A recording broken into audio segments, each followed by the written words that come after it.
So if you've ever had a love-hate relationship with money, I hope this video can help you out, because if you are a solopreneur, an entrepreneur, or anything of that sort, I think it's really important for us to get clear about what money actually means. What does it do for us? If we're going to build anything of worth, if you have your own practice, you don't have to be an entrepreneur, solopreneur, building a product. It could just be you offering your service. But I think if you have something inside of you that both pulls you and pushes you away from money, it's important to get that cleared out. And I've tried for a long, long time to try and come to odds with it. I've read all of these sorts of books like Think and Grow Rich and Secrets of the Millionaire Mind. And I read all of these sorts of things. I've made a couple of other videos about this as well, which I'll put up somewhere up here. And I think all of that stuff kept me still sort of under the paradigm of money. I was sort of trying to push my way past some strong beliefs I had against money. And I hope by the end of this video, you can sort of see where it was all coming from. And hopefully it'll help you get past it as well. So especially if you're an idealist, this is going to be useful for you, because if you're an idealist, we often see a lot of issues that money brings up for other people. And we take on this burden ourselves of remaining in poverty. So I want to walk you through a bit of a mind map that I have about ideas, and it'll help you out. So what I did is I chose to make a mind map. I find that making mind maps are extremely intuitive for me. I do two practices that really help me overcome a lot of blocks. Number one, I do morning pages. So this is just free journaling. I spend around 20 minutes a day, just without any censor, without any filter, just writing in a journal, just not even lifting my pen up, and just writing. And I don't have any purpose to it. Sometimes feelings, emotions, thoughts bubble up, and I'm able to uncover something that I've never encountered before. And the second thing I do is I just like to sort of draw with hand mind maps. And I really found that actually drawing and actually making things with your hand, writing with your hand, helps you make this shift a lot quicker. And listening to this is one thing, but I think if you want to get the most leverage out of it, listen to this video, absorb it, reflect on it, maybe leave a comment to share your reflection, because it's going to all I'm trying to say is that before I get into this, please, like, actually take out a piece of paper, actually reflect on this yourself, because it's only when you reflect it and you think about it and you do it with your own hand that the idea really seeps in. So I want to share with you my mind map. The first thing I sort of asked myself is that, how do I actually feel when it comes to money? And the words that came up for me were tight, fear, constricted, exhaustion. I think a lot of us feel a sense of exhaustion when it comes to things like money. There's just so much of it happening out there. And it's important for us to sort of get out of it. So just acknowledging these feelings and letting them come up has been sort of cathartic, because what do I usually do? What do most of us usually do when it comes to money? We sort of just put our head in the sand and we pretend that it's sort of not there, and we distract ourselves with social media, Reddit, whatever that is. That's certainly been a pattern I've had. I just distract myself. I pick up a book, I pick up a fiction book, listen to a podcast, and we think that more knowledge about financial instruments and IRAs and like smart investment strategies are going to help us overcome these fears, these very primal fears, these feelings that we have about money, but it's not. And it's important for these feelings to sort of come up, and like, you need to bear witness to them. You need to sort of have them sit there and acknowledge them.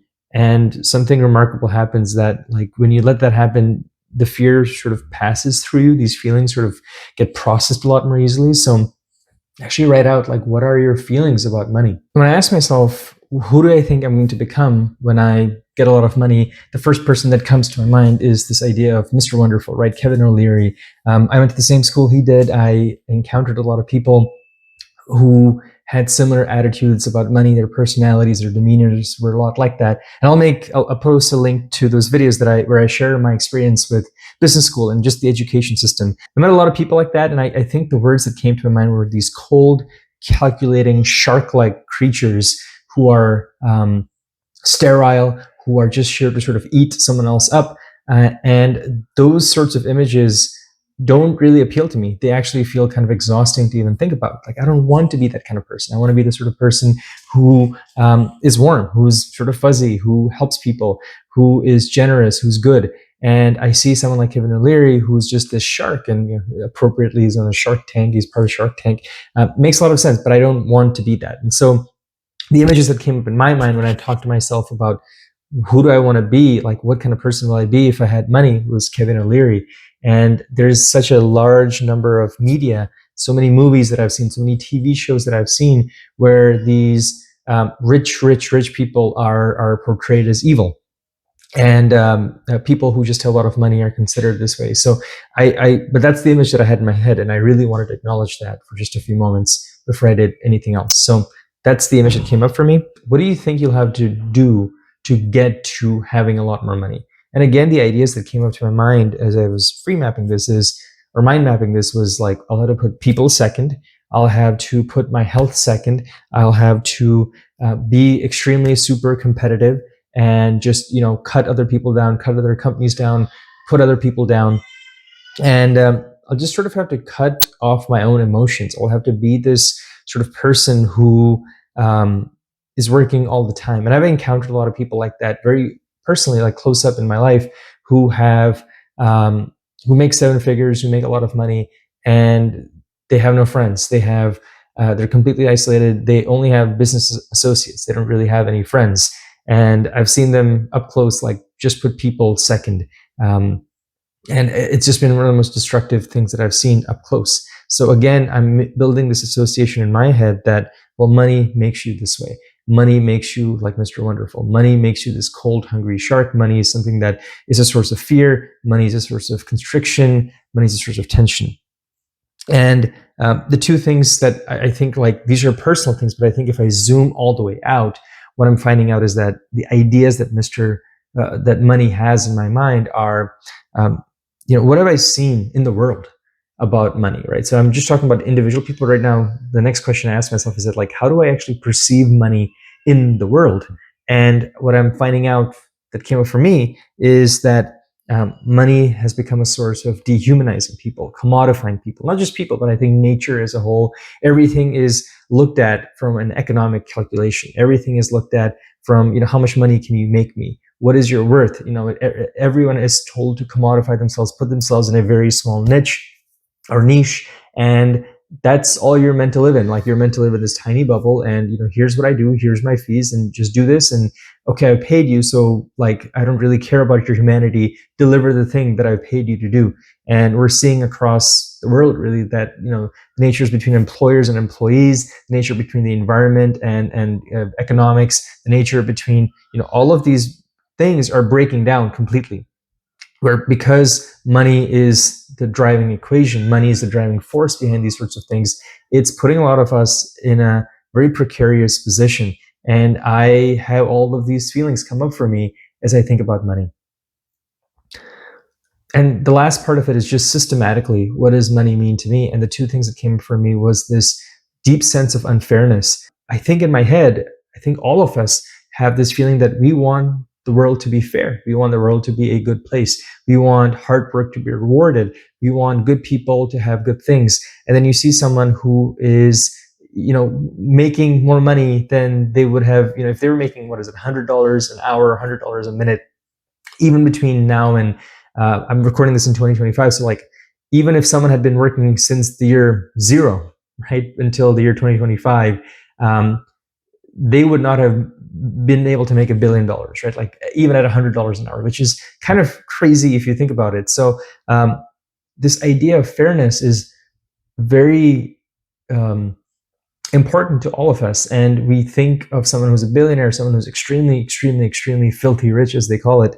And we see a fundamental lack of equality, a fundamental lack of fairness in this world. And so these are all the feelings that I have about money. And I want hard work to be rewarded. I want good people to have money. So one of the things that I've realized as I looked at this whole map is that I am taking something that belongs not to money, but to people, right? And this is such a fundamental shift, and I want to make sure that you get this. So please listen to this part again. I want you to understand that these are all qualities of people, right? This quality of being a shark, being extremely someone who puts people second, someone who puts other people second, someone who is unhappy, someone who's working all the time. All of these are factors of people, not of money itself, right? This idea of unfairness, of someone who just hoards all their wealth like a dragon, like in The Hobbit or something like that. These ideas are about people, right? This is not the fundamental nature of money. The nature of money is not any of those things, right? Because people have money, and some people feel very, very constricted with it. Some people feel really, really fearful of it. Some people do use money in a way that controls and subjugates other people. But it's what people are doing to one another, not what money is doing to one another. These people, even if they had a fraction of this type of money, they would still be acting in that exact same way, right? And the biggest realization I've had is that money just makes you more of who you actually are. And I've also seen a lot of instances, and I really had to sit down and like think about this, but I've seen just as many instances of people who are relaxed, who are free, who are generous, who are good, who have worked hard, and then with the money they have, they actually profit share. So all their employees get a cut of that money, and they've enriched so many people. They start cooperations where they pass on a lot of those savings on to their clients or their customers, right? So they're not in it to continuously hoard. All of these feelings that I talked about, all of these ideas that I talked about from this mind map that I made, they're about people. None of it is about money. And so when we think that, okay, money will make me more fearful, money will make me this greedy person, money is going to be something that makes me into a shark, all of those ideas are false, right? These are ideas that we have about a certain image of a person who's rich. It's an image of a person who has a lot of money, but it's not about money itself. And the same image we have about a person who's rich, like Mr. Wonderful, there are just as many people who are, well, but they're much less popular, but there are just as many people who are generous, who are good, who are open and free with their money. And so it's up to us to choose, like, which paradigm do we want to live in? Do we want to live in a paradigm where we think of people being this way, or do we want to think of people being this way, generous, good, open, all of that kind of stuff?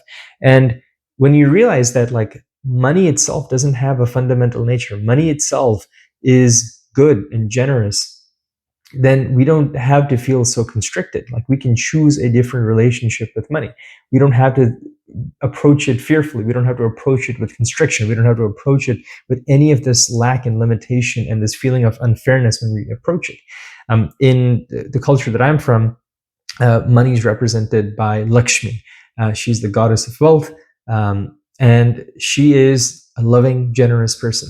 And she goes to the homes of those who are joyful, who are helpful, who want to progress themselves and the people around them. And that's the image of money. And if you think of money as an energy, if you think of money as a being, what kind of image would you paint money as? Change your orientation about how you see money. If you think of her as Lakshmi, someone who's good, who's generous, who's here to bless other people, who's here to enlift and uplift and enlighten other people, then you take on those characteristics and money will come to you. You don't have to take on all of these feelings about money that we often have absorbed through our upbringing. So I hope this video is helpful. Like, change your thinking. Please sit down and actually mind map this yourself. Actually write this out yourself. Like, what images do you have about money?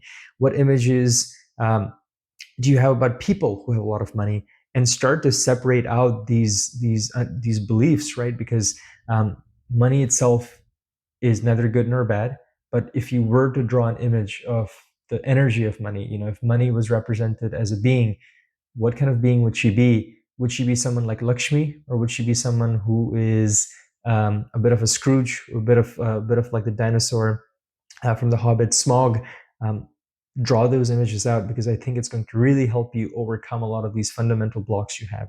And if I can help you out, if I can help you overcome your beliefs, challenges you have about entrepreneurship, setting up your own practice, about money, this more energetic level of things, reach out to me. I'd love to help you out.